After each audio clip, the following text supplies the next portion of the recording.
Hello everyone. आजचं letter थोडं महत्त्वाचं आहे, बघूया. आजचं लेटर कशाबद्दल आहे तर there was a public interest litigation in supreme court, ज्यामध्ये रिसेंटली गव्हर्नमेंट ऑफ इंडियाने एक डिसिजन घेतलं की they are going to have a caste census. तर या प्रकारची कास्ट सेन्सस होता कामा नये. तर या पर्टिक्युलर ॲप्लिकेशनला, लिटिगेशनला सुप्रीम कोर्टने रिजेक्ट केलं. सुप्रीम कोर्टचं म्हणणं होतं की या गव्हर्नमेंटला माहीत असायला हवं की किती लोकं बॅकवर्ड आहेत, एखाद्या बॅकवर्ड कॅटेगरीत किती लोकं आहेत, so that welfare measure balance करता यायला हवं. ॲग्रीड. पण या ठिकाणी यांनी एक वेगळा व्ह्यू पॉइंट मांडलेला आहे. आपण बघूया काय आहे. So court on on caste count म्हणजे caste based census. The Supreme Court of India has said that any government needs to know how many people are backward and need welfare. Supreme कोर्टने याचा positive बाजू बघितली की ठीक आहे, आम्ही caste count का करतोय, तर आम्हाला हे चेक करायचं आहे की किती लोक बॅकवर्ड आहेत आणि मग याच्या आधारावरती आम्हाला कळल की वेलफेअर कोणाला द्यायचं आहे. पण याची दुसरी बाजू हे लेटर मांडतंय. But the court assumes like most people that caste indicates living standard of its people. हे याचं अजम्पशन आहे, असं यांचं म्हणणं आहे की एखाद्या व्यक्तीचं लिव्हिंग स्टँडर्ड त्याच्या कास्टच्या आधारावरती ठरतं.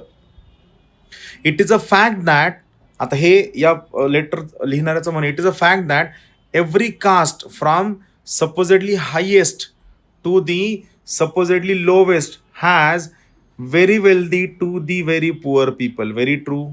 The caste census will only help the politician at election time, not help the government to find who needs economic assistance. हे यांचं म्हणणं आहे. The court seems to be cleverly but unwisely backing the government's caste census, saying that government needs to know who is rich and who is poor. हे त्यांचं म्हणणं आहे.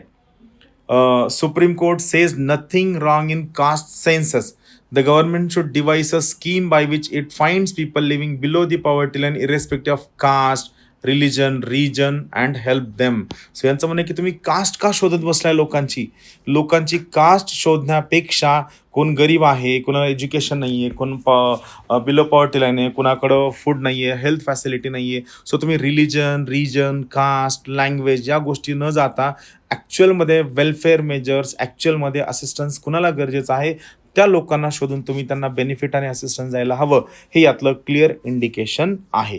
Melody moment खूप छान त्यांनी लिहिलेलं नाही, सो लेट्स लीव इट. फक्त इथं महत्त्वाचं काय, इथे एक महत्त्वाचं लाईन त्यांनी मांडलेली आहे की see leaders too are human like the rest of us and they are quite within their right to give a personal touch to their diplomatic encounters if they choose to. Correct आहे. फक्त याचं आणखीन एक म्हणणं म्हणजे तुम्ही ठरवू शकता, तुम्ही तुमचे डिप्लोमॅटिक एन्काउंटर्स कसं करायचं, कसं डिप्लोमॅटिकली बिहेव करायचं तुम्ही ठरवू शकता. जसं की पुतीनने एक डॉग गिफ्ट केला होता, सो असं काहीतरी होऊ शकतं. However, it becomes farcical when it is done to make reels for the consumption of your supporters. Very good. त्यांनी खूप छान पद्धतीने मांडलेलं आहे. Thank you very much.